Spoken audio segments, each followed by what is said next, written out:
सभी बच्चे थोड़ा साइलेंट रहेंगे और ध्यान देंगे इधर। बीच में पूछ सकते हैं, अभी बताएंगे तो।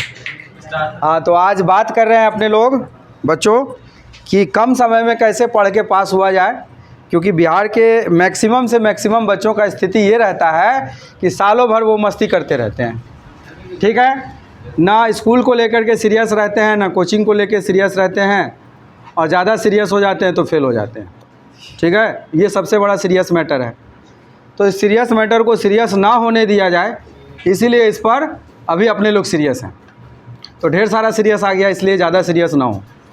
ठीक है, बात उठ रहा है कि बिहार बोर्ड के 10th क्लास के विद्यार्थियों का यहाँ पे बताया जा रहा सब्जेक्ट है 500 मार्क्स का एग्ज़ाम होता है, यानी बेस्ट 5 देखा जाता है। लेकिन बच्चों हिंदी यहाँ पे पूरा डिटेल्स लिखा गया है कि जैसे कोई बच्चा, ये देख लीजिएगा कि लिखा हुआ पूरा आ रहा है कि नहीं। थोड़ा सा कोई बच्चा का हिंदी है तो किसी का नन हिंदी है, किसी का संस्कृत है तो किसी का मैथिली है।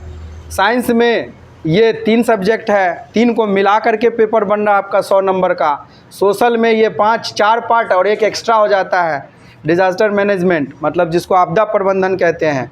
इतिहास, भूगोल, राजनीति विज्ञान, अर्थशास्त्र और आपदा प्रबंधन, है ना। बहुत बच्चों को अंग्रेजी में लिख दिए तो उसके लिए भी परेशानी होगा, तो हिंदी भी बता दे रहे हैं। भौतिक विज्ञान, जीव विज्ञान और रसायन शास्त्र, संस्कृत, मैथिली, हिंदी और नन हिंदी, इसको तो वैसे ही बोलेंगे। ये गणित, ये अंग्रेजी। तो ये टोटल अगर काउंट कीजिएगा बच्चों तो 12 सब्जेक्ट हो जा रहा है आपका, ऑप्शनल वाला को लेकर के। तो 12 सब्जेक्ट का तैयारी करना रहता है, लेकिन बच्चों को दिखता क्या है, अच्छा 5 सब्जेक्ट है ना, हो जाएगा। कितनों को ये सब भी गहराई नहीं पता रहता, अच्छा कि सोशल साइंस में 5 गो विषय है। बहुत सारे बिहार के विद्यार्थियों को ये बात पता नहीं रहता है कि सोशल साइंस में इतना विषय है, प्लस भूगोल में ही आपदा प्रबंधन होता है। टोटल कितने बुक होते हैं, कैसे कैसे पेपर आता है, कोई चीज़ का नॉलेज नहीं रहता है, और सालों भर पढ़ते रहते हैं। और उनको ये पता नहीं रहता है कि कितना लाने से पास होंगे और कितना लाने से फेल होंगे, इसका भी नॉलेज नहीं रहता है।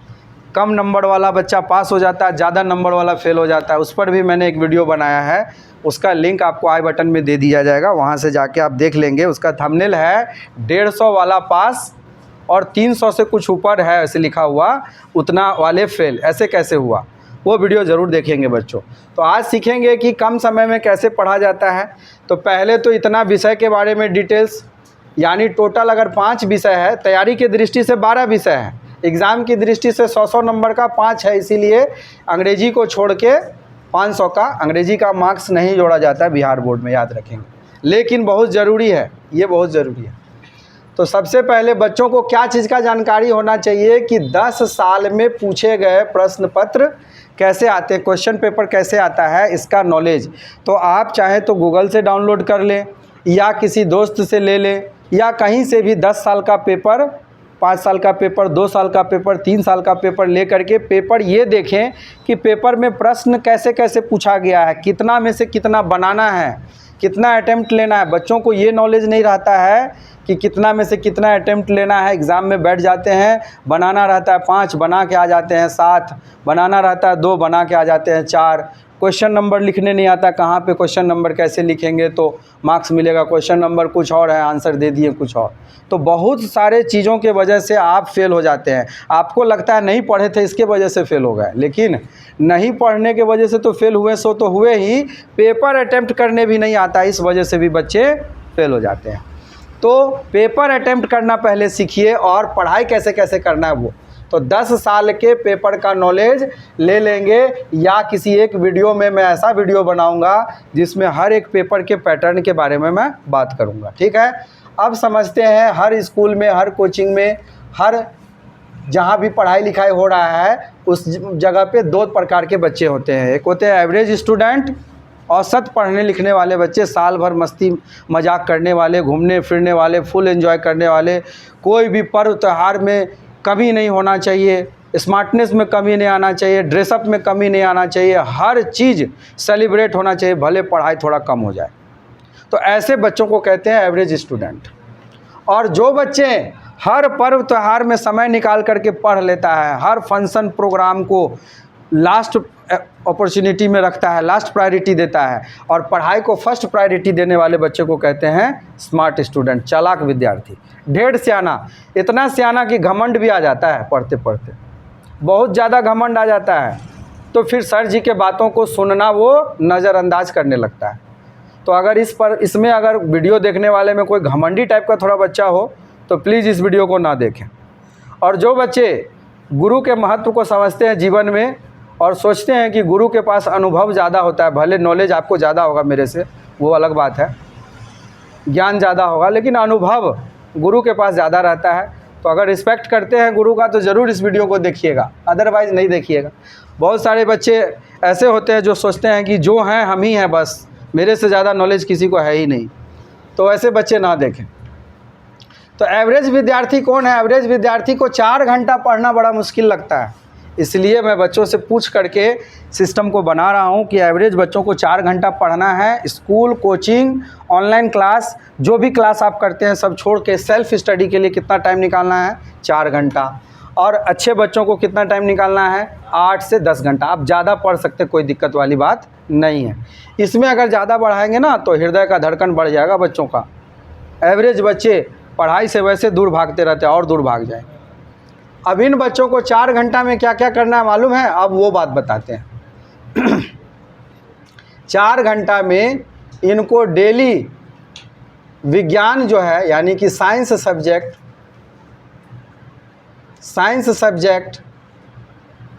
सब्जेक्ट में 10 साल में पूछे गए प्रश्न का डेली लॉन्ग क्वेश्चन छोड़ करके 1 नंबर वाला और ऑब्जेक्टिव जो 2 नंबर टाइप का, जो लघु उत्तरीय टाइप का होता है, जिसका आंसर लिखना रहता है, कम से कम 10 साल का 10 ईयर का डेली इसको तैयारी करना है। डेली उसको याद करना है, लिखना है, रिवाइज करना है। ये काम इसको डेली कितना घंटा करना है? 1 घंटा डेली। कम ही रखेंगे, नहीं तो इनको पढ़ाई में फिर सूटेबल नहीं होगा, तो ये पढ़ेंगे ही नहीं। 1 घंटा में आप आधा घंटा याद कीजिए, आधा घंटा लिखिए, ऐसा बना लीजिए, कमज़ोर बच्चों के लिए, औसत बच्चों के लिए। दूसरा घंटा जो होगा आपका पढ़ाई का बच्चों, उसमें डेली आप लैंग्वेज सब्जेक्ट पर या सोशल साइंस के बारे में मैं बात कर रहा हूँ, सोशल साइंस, ठीक है?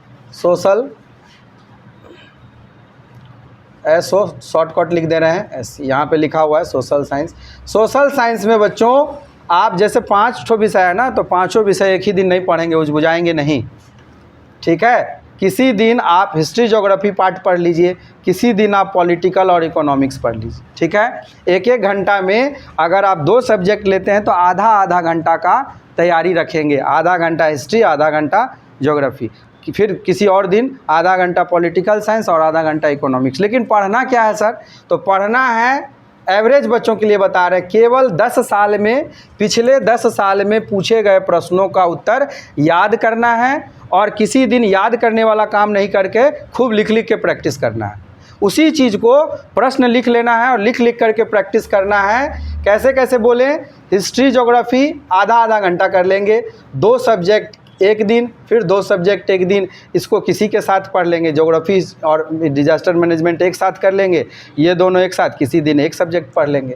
तो ऐसे करके दूसरा घंटा जो होगा उसमें आधा घंटा आपको एक विषय पर और आधा घंटा एक विषय पर, यानी ये विषय के लिए 2 लिखा गया, 2 सब्जेक्ट, ठीक ना? ये 2 सब्जेक्ट, 2 सब्जेक्ट करके आपको पढ़ना है, ठीक है? दूसरा घंटा। फिर आपको चिंता सताएगा मैथ का। औसत बच्चों को चिंता सताने लगता है कि सर जी मैथ में डिब्बा गोल है। तो मैथ में जिन बच्चों का डिब्बा गोल है वो कम से कम सेलेक्टेड चीज़ सब पर काम करें। ज़्यादा जब भी पढ़ने बैठें 1 ही घंटा आपको पढ़ना, आपको तो पढ़ने में मन ही नहीं लग रहा है, आप 4 घंटा में आपको दुनिया देखना है। तो 4 घंटा में 1 घंटा में मैथ क्या कीजिएगा डेली, जानते हैं? मैथ में जो बच्चा पास होना चाहता है, लाल दाग नहीं लगवाना चाहता है, पहले ग्राफ डेली 1 ठो बना लीजिएगा, डेली 1 ठो construction, daily graph, daily construction, daily graph, daily construction बनाना है। ऐसा कर के डेली आपको पढ़ना है। पहला मैथ में यहाँ पे हम लिख दे रहे हैं, आपको ग्राफ बनाना है। ग्राफ अच्छे से बनाना सीखेंगे, 5 नंबर का आता है बच्चों ये। और कंस्ट्रक्शन, जिसको निर्णय कहा जाता है, कंस्ट्रक्शन बनाएंगे कितना, ये भी डेली एक ठो बनाएंगे। और जानते हैं कौन सा चैप्टर से आता है? 11.1। और आप लोग के बिहार बोर्ड के मैथ का जो बुक है 11.1 और 11.2 उसी में से आता है कंस्ट्रक्शन, या उस पर आधारित आता है। ज़रूरी नहीं है कि वही 7 सवाल है दोनों एक्सरसाइज में। तो एक एक करके डेली उसको बनाएं, डेली, बिना किसी से पूछे, बिना किसी से समझे, पहले सर से अच्छा से समझ ले और प्रैक्टिस के टाइम किसी का हेल्प ना ले, अपने से बनाए डेली। 1 घंटा में ग्राफ, कंस्ट्रक्शन और भी कुछ कुछ सेलेक्टेड चैप्टर सब।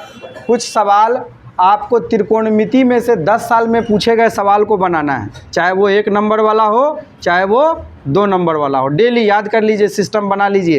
किसी दिन इसी को बनाने में 1 घंटा बीत गया तो किसी दिन त्रिकोणमिति में पूछे गए एक नंबर वाला सवाल और 2 नंबर वाला सवाल, उसको बनाना है। 10 साल में से पूछे गए, ध्यान रखिएगा। किसमें से?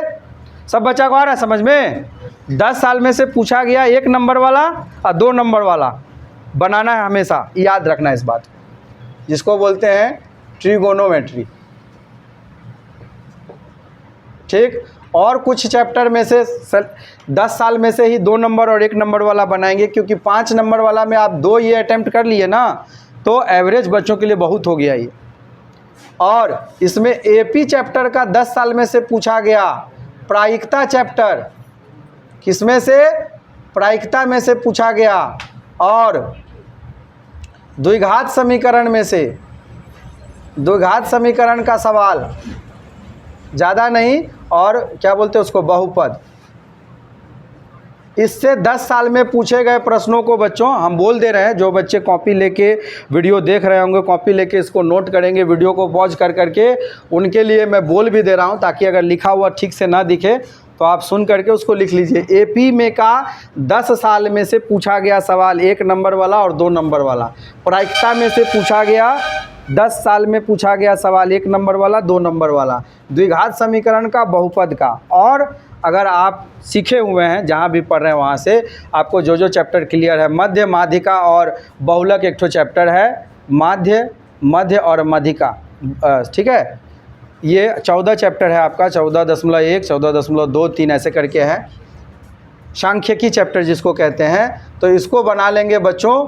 तो इस चैप्टर से भी माध्य लिख देते हैं, माध्य, माध्यिका और बहुलक। ज़्यादा हम लिख दिए, बच्चों को लगेगा सर जी बहुत जी बता रहे हैं इतना चीज़। तो ये एक ही दिन में 1 घंटा में इतना चीज़ नहीं होगा, आप इसको थोड़ा थोड़ा करके करेंगे।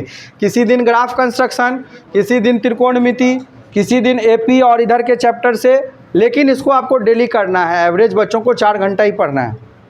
अब चौथा घंटा ले लेते हैं बच्चों। चौथा घंटा में आपका बच गया कौन? Language subject. जिसका हिंदी है वो हिंदी वाले, चाहे नन हिंदी है तो नन हिंदी वाले, संस्कृत है, मैथिली है उनका। तो इसमें क्या कीजिएगा, डेली जैसे किसी का हिंदी है तो उसका संस्कृत होगा, हिंदी और संस्कृत। जिसका नन हिंदी है उसका मैथिली होगा। तो आधा घंटा हिंदी, आधा घंटा संस्कृत। जिनका नन हिंदी है तो नन हिंदी वाला आधा घंटा और मैथिली आधा घंटा। इसमें क्या करना जानते हैं? सबसे पहले जितना भी चैप्टर है सबके लेखक कवि का नाम, जन्म मरण और कवि के जीवन से रिलेटेड जितना भी इम्पोर्टेंट बात है, कौन कौन किताब वो लिखे हैं, कब लिखे हैं, उनको कौन पुरस्कार मिला है, उनके जीवनी से रिलेटेड प्रश्न उत्तर जरूर डेली याद करेंगे।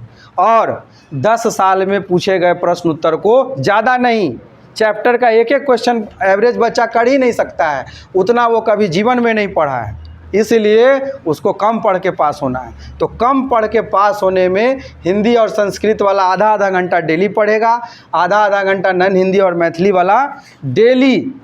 इसको कैसे करेगा? 10 साल के प्रश्न में से पूछे गए प्रश्नों को याद करेगा, प्लस लेखक कवि के बारे में जो इम्पोर्टेंट बात बताए हैं उसको याद करेंगे। सभी बच्चे ध्यान रखेंगे इस बात को। आप लोग को भी, सब कोई को समझ में आ रहा है? इसी चीज़ को अपनाना है।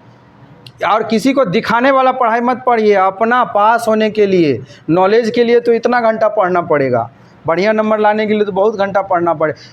जो बच्चा सिर्फ और सिर्फ सर्टिफिकेट लेना के लिए पढ़ता है, बिहार के बच्चों का और गार्जियन का मकसद है सर्टिफिकेट लेंगे और ब्याह शादी में दहेज लेंगे, और ब्याह शादी में दहेज देंगे। तो ब्याह शादी में दहेज देने वाला और दहेज लेने वाला ऐसा पढ़ाई पढ़ता है। मेरा बात थोड़ा कठिन है, बहुत को ख़राब भी लगेगा, लेकिन ये हकीकत है, हकीकत को आप छुपा नहीं सकते।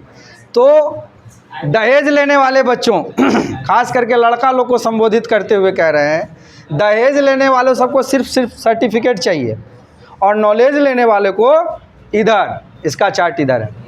तो ऐसे अच्छा, प्लस इसमें एक और बात कि आपको पत्र निबंध किसी दिन आपको उसी 1 घंटा में आधा घंटा पत्र का प्रैक्टिस कर लिए, एप्लीकेशन वगैरह लिखने का, किसी दिन निबंध लिखने का प्रैक्टिस कर लिए, किसी दिन अपठित गद्यांशों को पढ़ के कैसे उसमें से प्रश्न उत्तर ढूंढा जाता है उस टॉपिक को कर लिए। ये चीज़ आपको हिंदी संस्कृत में करना होगा और नन हिंदी और मैथिली वाले को नन हिंदी और मैथिली में करना होगा। ध्यान रखेंगे एक एक चीज़ को, हर चीज़ हम लिख नहीं रहे हैं। वीडियो को आप कई बार सुनिए, चीज़ों को बहुत अच्छे से सुनिए और मेरे बताए गए प्रोसेस को अपनाइए। देखिए ज़रूर से ज़रूर आप पास होंगे, ये मेरा कई सालों का अनुभव है बच्चों, इसको अपनाएं ज़रूर, ठीक है।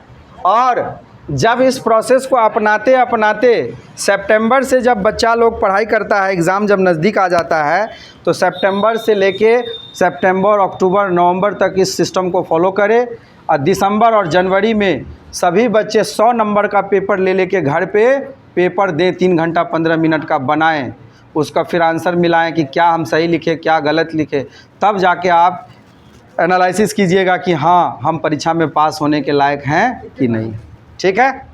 अब बच्चों, स्मार्ट बच्चों के लिए भी थोड़ा सा बात कर लेते हैं। स्मार्ट बच्चे क्या करेंगे, ये तो ऐसे 30 मार खान होते हैं, घमंड से चूर रहते हैं कि मेरे इतना होशियार कोई पढ़ने वाला है ये नहीं है। क्यों? क्योंकि ज़माना आ गया अब इंटरनेट का, आप ऑनलाइन से पढ़ रहे हैं, आप ऑफलाइन से पढ़ रहे हैं, आप स्कूल से पढ़ रहे हैं, आप घर के भैया से पढ़ रहे हैं, भौजी से पढ़ रहे हैं, इट मीन्स भाभी से पढ़ रहे हैं, घर के बड़े बुज़ुर्गों से पढ़ रहे हैं। तो आपके पास इतना धीरे धीरे ईगो आने लगता है कि आप बहुत होशियार बहुत चालाक हैं।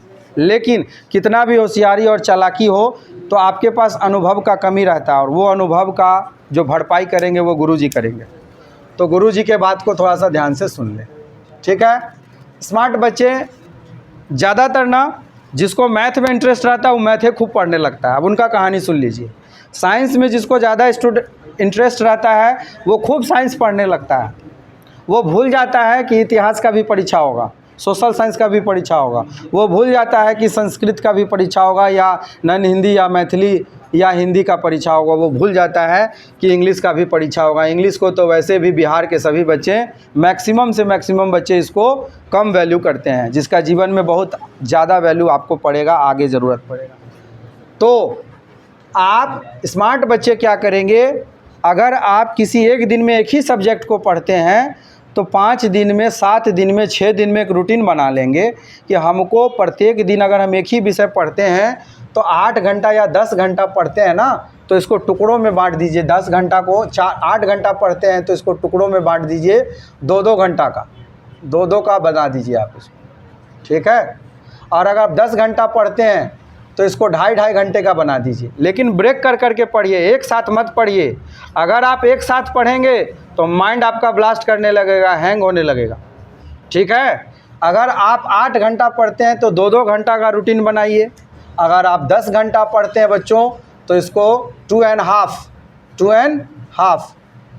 फिर 2.5, फिर से 2.5, माने 2.5-2.5 घंटा का बनाइएगा तो 10 घंटा का आपका रूटीन बनेगा। इसको ब्रेक कर करके पढ़ें। स्कूल, कोचिंग, ऑनलाइन सबको छोड़ के बोल रहे हैं, सेल्फ स्टडी में। उसके बाद इसको अप्लाई कीजिए, चाहे इसको अप्लाई कीजिए, जो भी चीज़ अप्लाई कीजिए इसमें से आप क्या कीजिए, साइंस को और मैथ को ऐसा सब्जेक्ट है कि डेली पढ़ना पड़ता है, साइंस और मैथ। तो साइंस 2 घंटा में एक, सुनो बच्चे लोग, बातचीत मत करो आपस में। साइंस अगर आप 2 घंटा पढ़ते हैं तो 1 घंटा चीज़ों को रिवाइज करें और 1 घंटा लिख करके प्रैक्टिस करें। याद करना, एक एक बात को ध्यान देना। 1 घंटा रिवाइज करें, 1 घंटा लिख करके प्रैक्टिस करें।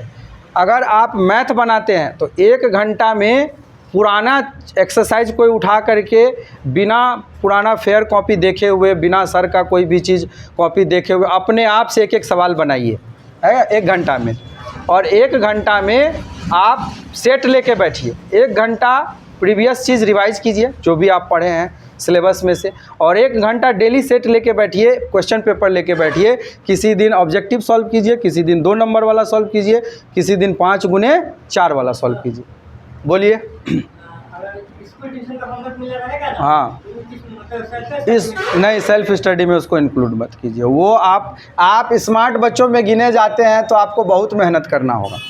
ये हम बताए हैं रामबाण उपाय, ताबड़तोड़ अब की बार 450 पार, ठीक ना, वो वाला फॉर्मूला, मोदी जी वाला फॉर्मूला इधर 450 पार, यानी कि 500 के करीब करीब पहुंचने के लिए ये सब करना होगा। इट मीन्स इस 8-10 घंटा के बाद आपको एक्स्ट्रा भी पढ़ना पड़ेगा।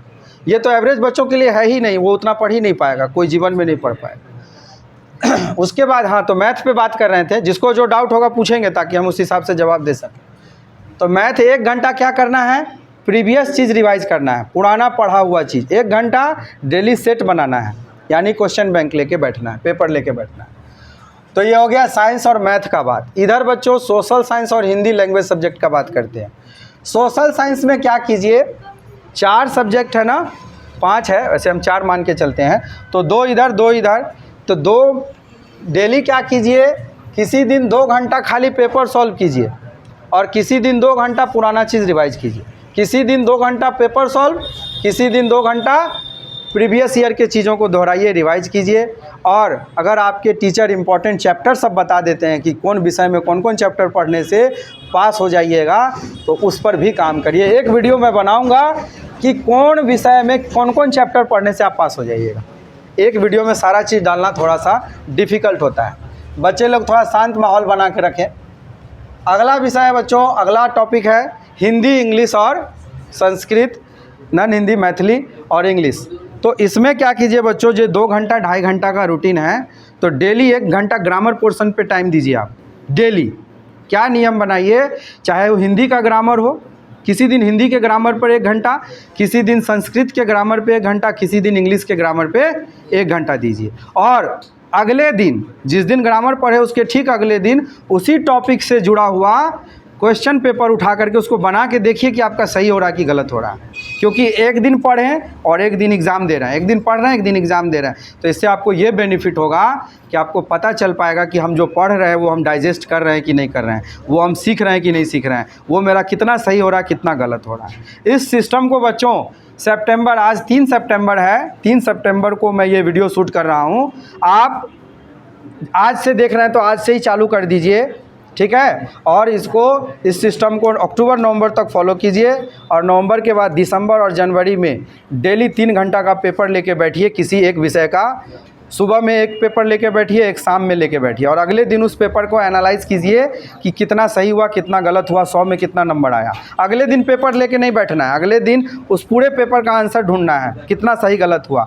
फिर अगले दिन फिर से पेपर लेके बैठना है, हर दिन अलग अलग विषय लेके बैठिए। दिसंबर और जनवरी में यही काम कीजिए। उसके बाद देखिए आपका रिज़ल्ट अब की बार 450 पार, यानी 500 के करीब करीब आपका रिज़ल्ट ज़रूर आएगा।